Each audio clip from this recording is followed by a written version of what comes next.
안녕하세요. 사연을 시작하기에 앞서 구독과 좋아요 부탁드려요. 감사합니다. 사연 시작해 볼게요. 저는 평범하게 자랐어요. 부모님의 사랑을 듬뿍 받으며 특별한 어려움 없이 학창 시절을 보냈죠. 대학에서는 문예 창작을 전공했고 졸업 후에는 줄곧 글을 써왔어요. 글쓰기는 제 인생의 큰 부분이었어요. 비록 유명하진 않지만 제가 좋아하는 일이었기에 꾸준히 해왔죠. 작년에 저는 늦은 나이에 결혼했어요. 30 중반부터 만난 남편과 오랜 연애 끝에 마침내 결혼에 꼴이 냈죠. 지금 저는 42살이고 남편은 44살이거든요. 남편은 중소기업을 운영하고 있어요. 원래는 시아버님이 운영하시던 회사였는데 건강이 안 좋아지셔서 남편이 일찍 물려받게 되었죠. 회사는 크진 않지만 탄탄하게 자리를 잡고 있었어요. 남편은 정말 좋은 사람이에요. 항상 저를 배려해주고 제 글쓰기를 존중해 주었죠. 그런 남편 덕분에 저는 결혼 후에도 집필 활동을 계속할 수 있었어요. 그러던 어느 날 고등학교 동창회를 한다는 연락을 받았어요. 이번엔 부부 동반 모임이라고 하더군요. 솔직히 망설여졌어요. 동창회에 가면 항상 마주치는 불편한 사람이 있었거든요. 희연이라는 동창인데 고등학교 때부터 저와 사이가 좋지 않았어요. 항상 저에게 라이벌 의식을 가지고 티격태격했었죠. 희연이는 특히 제가 작가라는 것을 무시하곤 했어요. 아직도 무명 작가야? 그 정도면 소질 없는 거 아냐? 좋아하는 거 말고 잘하는 걸 찾아보는 게 어떨까? 하긴 네가 잘하는 게 있기나 할까? 라는 식으로 비꼬곤 했죠. 동창회 때마다 희연이의 그런 말들은 제 마음에 상처를 주었어요. 희연이는 저보다 일찍 결혼했고 남편이 나이가 좀 많다고 들었어요. 그럼에도 불구하고 항상 남편 자랑을 심심치 않게 했었죠. 제가 결혼을 늦게 했기 때문에 더 그런 것 같아요. 그래서 이번 동창회는 결혼 후 처음이라 고민이 많았어요. 남편에게 동창회 이야기를 했더니 같이 가자고 하더라고요. 당신 친구들 만나보고 싶기도 하고 당신이 불편해하는 그 동창도 한번 봐야겠어.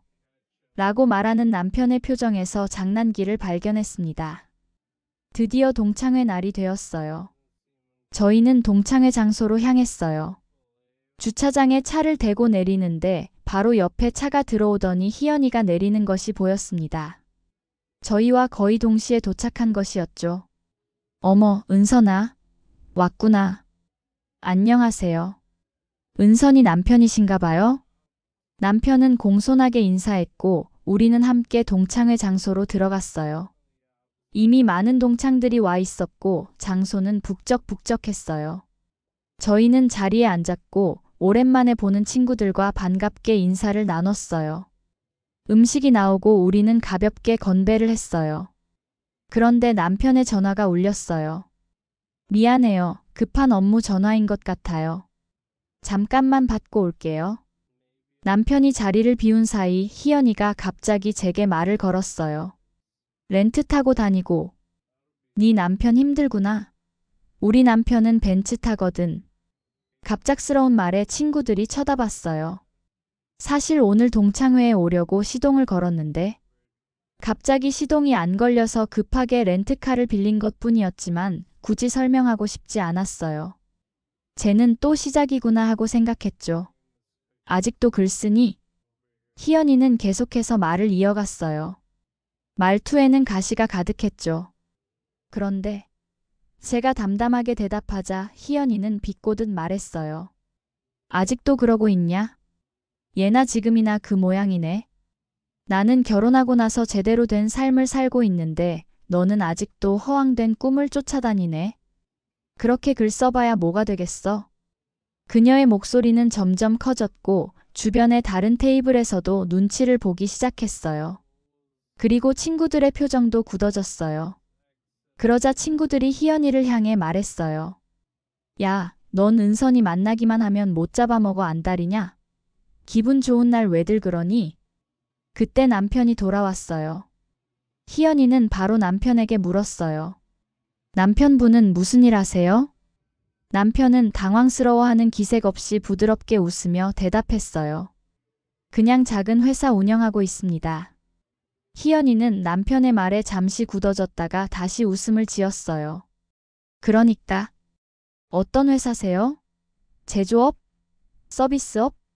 연매출은 얼마나 되는데요? 희연이의 말이 끝나자 다른 동창 남편들도 무슨 회사냐고 물어봤고 남편이 설명하려는 찰나 희연이가 갑자기 큰 소리로 외쳤어요. 여보. 입구에 한 남자가 들어오고 있었어요. 희연이의 남편이었어요. 일이 많아서 늦었어. 미안해. 그가 우리 테이블로 다가오더니 갑자기 우리 남편을 보고 놀란 표정을 지었어요. 사장님이 여길 어떻게? 남편도 놀라 대답했어요. 윤 과장 아내분이 우리 와이프랑 동창이었나 보네요. 희연이의 표정이 순간 굳어지고 다른 친구가 말했어요. 어머, 희연이 남편분이 다니는 회사가 은선이네 남편 회사였어요? 친구는 웃음을 참지 못하는 것 같았고 저도 마찬가지였습니다. 남편이 희연이의 남편에게 물었습니다. 윤 과장, 그 일 해결하고 오느라 늦은 거예요? 미리 말을 하시지. 아, 네. 사장님, 그 일은 잘 해결됐습니다. 윤 과장의 목소리에는 약간의 긴장감이 묻어 있었어요. 그의 시선이 잠시 희연이를 향했다가 다시 남편에게 돌아갔어요. 바이어와 미팅이 길어졌습니다. 메시지를 드리려고 했는데 급한 상황이라 그만. 남편이 웃으며 말했습니다. 괜찮아요. 중요한 계약이었으니까. 윤 과장이 아니었으면 이번 건 힘들었을 거예요. 테이블에 있던 다른 동창 남편들이 귀를 기울였고 한 명이 물었어요. 어떤 사업을 하시는 거예요? 전자부품 제조업입니다. 주로 해외 수출을 하고 있어요. 희연이의 남편은 제게도 인사했어요. 사모님, 안녕하세요. 저는 사장님 밑에서 일하는 윤석진 과장입니다. 이렇게 만나다니 세상 참 좁네요. 희연이의 얼굴이 점점 붉어지더니 술잔을 들어 단숨에 비웠어요. 그 모습을 본 친구 하나가 제 귀에 대고 속삭였습니다. 어머, 이게 무슨 상황이야? 희연이 남편이 너희 남편 회사 다니는 거였어? 아까부터 차 자랑, 남편 자랑하더니. 희연이의 얼굴이 점점 붉어졌어요. 그때부터 희연이는 술만 연거푸 들이켰어요. 결국 취해서 주정을 부리기 시작했어요. 처음부터 네가 맘에 안 들었어. 넌 뭐가 그렇게 잘나서 아직도 되지도 않는 글이나 쓰고 있는 거야? 항상 다들 너만 특별하다고 생각하고 너만 예쁘다고 생각하고 나는 뭐냐고? 너는 공부도 잘하고 글도 잘 쓰고 인기도 많고 선생님들도 늘 너만 예뻐했잖아. 너 때문에 내가 얼마나 상처받았는지 알아? 너는 뭐든 쉽게 다 가지고 근데 네 남편이 사장이라고? 그래서 날 이렇게 망신 주고 싶었어? 내 남편이 너희 남편 밑에서 일한다는 걸 일부러 보여주려고 그랬지? 또 나를 깔아뭉개고 싶었던 거지? 희연이의 목소리가 점점 커지면서 모든 사람들이 우리 테이블을 쳐다봤어요. 친구들은 당황한 듯 서로 눈빛을 교환했고 저는 그저 말없이 앉아 있었어요. 친구들이 쟤는 은선이한테만 왜 저러는지 모르겠다라고 말하자 희연이는 울면서 외쳤습니다. 그때도 내가 먼저 좋아했는데 왜 재범이는 너 같은 애를 좋아했는지 모르겠어. 왜? 급기야 희연이는 눈물을 흘리며 주정을 부렸어요. 희연이의 남편은 당황한 기색이 역력했죠. 죄송합니다. 많이 취한 것 같아요. 사장님, 월요일에 뵙겠습니다. 먼저 일어나겠습니다. 그는 희연이를 부축해 밖으로 나갔어요. 그들이 나가자 테이블은 잠시 정적에 빠졌다가 곧 웅성거리기 시작했어요. 야, 너 몰랐어? 제가 재범이 좋아했었나 봐. 이제야 의문이 풀리네. 남자 때문에 너가 그렇게 미웠나 보다. 야, 한재범 오늘 나왔어야 했는데 아깝다. 재밌는 구경 놓쳤네. 남편이 제게 물었습니다. 우리 와이프가 고등학교 때도 인기가 많았었나 보네요. 그가 웃자 친구들이 장난스럽게 대답했어요. 어머, 질투하시는 건가요? 저희는 그렇게 재밌는 시간을 보냈어요. 동창회가 끝나고 집으로 돌아오는 길 남편이 제게 물었어요. 그래서 그 한재범이란 사람은 누군데? 고등학교 때 같은 반이었던 남자애야. 좀 인기가 많았었지. 나하고는 그냥 친구 사이였어. 그런데 희연 씨는 그렇게 생각하지 않았나 보네. 그런가 봐. 나도 처음 알았네. 재범이가 나한테 관심이 있었다는 것도, 희연이가 재범이를 좋아했다는 것도. 돌아온 후 얼마 지나지 않아 단체 채팅방이 시끄러워졌어요. 친구들이 한재범에게 다음 동창회에 꼭 오라고 난리였어요. 희연이가 은선이를 못 잡아먹어 안달인 이유가 한재범 때문이었다며 들썩였죠. 야, 재범이 번호 아는 사람? 걔 미국에서 언제 들어온대? 은선아, 넌 몰랐어? 재범이가 너 좋아했던 거? 희연이 그래서 항상 은선이한테 앙심 품고 있었구나.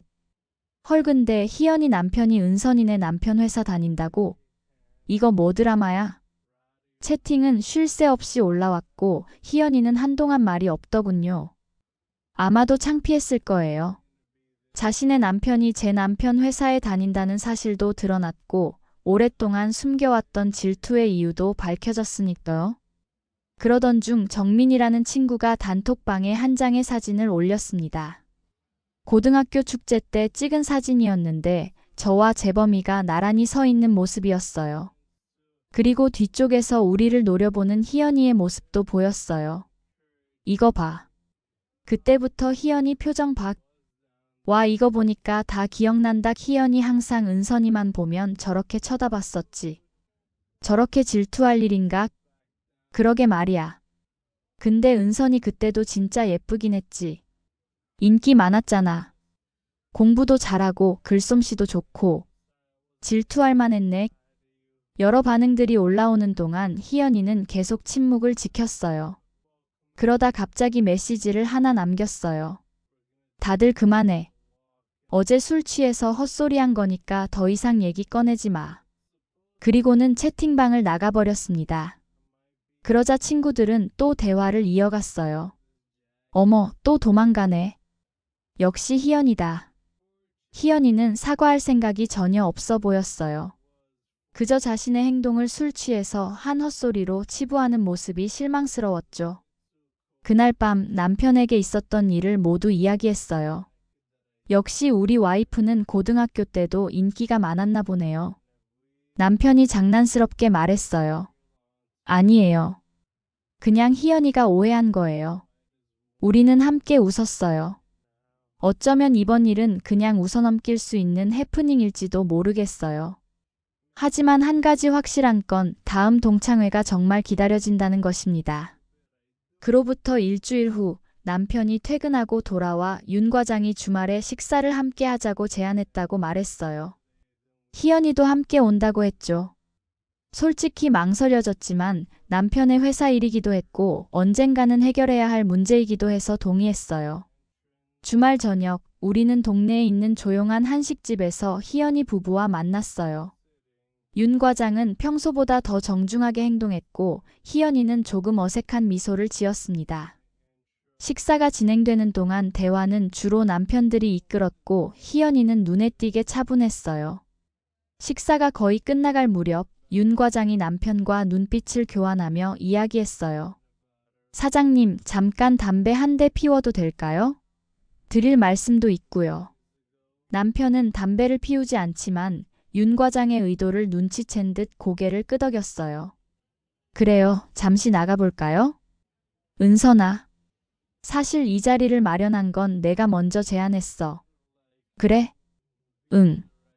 동창회 날 내가 한 말. 다 사실이야. 술 취해서 한 말이긴 하지만 난 고등학교 때부터 네가 부러웠고 질투났어. 특히 재범이가 널 좋아한다는 걸 알았을 때 그냥 네가 너무 미웠어. 넌 공부도 잘했고 예쁘고 인기도 많았잖아. 난 그저 평범했고 그래서 그동안 널 괴롭히고 무시하고 그랬던 것 같아. 희연아, 뭔가 오해가 있었던 것 같아. 나는 재범이랑 아무 사이도 아니었어. 그리고 네가 재범이를 좋아하는 것도 몰랐고. 알아. 이제 와서 생각해보니 너무 유치했던 것 같아. 다 지난 일이야. 이제 그만하자. 이제 아무 의미 없는 것들인데. 미안해. 응, 괜찮다고는 못하겠어, 사실. 네 말들에 나도 상처받았었으니까. 그런데 내 말대로 이제 모두 지난 일이니깐. 이제 지난 일은 좀 잊고 지내자. 우리는 화해 아닌 화해를 했습니다. 갑자기 절친한 친구가 되거나 그런 건 아니었지만 적어도 그동안의 불편함은 조금 해소된 것 같았어요. 남편들이 돌아왔을 때 희연이와 저는 평범한 대화를 나누고 있었고 그들은 약간 놀란 표정이었지만 안심하는 것 같았어요. 집으로 돌아오는 길 남편이 두 사람 사이에 좋은 일이 있었냐고 물었고 오래된 오해를 풀었다고 대답했어요. 그날 밤 저는 동창회 이후로 오랜만에 마음이 가벼웠어요. 물론 희연이와 갑자기 가까운 친구가 된 것은 아니지만 그동안 모르게 신경 쓰고 있었던 무언가가 해소된 느낌이었어요. 다음 동창회에서는 조금 더 편안한 마음으로 참석할 수 있을 것 같았고 어쩌면 희연이와도 진짜 친구가 될 수 있을지도 모르겠다고 생각했어요. 인생은 참 묘한 것 같아요. 20년이 넘는 시간 동안 품어온 감정이 한 번의 만남으로 풀릴 수 있다니, 그것도 전혀 예상하지 못했던 상황에서 말이죠. 앞으로도 여러 일들이 있겠지만 지금처럼 솔직하게 마주한다면 더 단단해질 수 있을 거라고 생각했어요. 그리고 그 모든 일들이 언젠가 제 소설의 소재가 될지도 모르겠네요. 인생의 진짜 드라마는 때로 소설보다 더 놀랍고 복잡하니까요. 제 긴 이야기를 끝까지 들어주셔서 감사합니다. 구독과 좋아요, 알림 설정까지 잊지 마세요.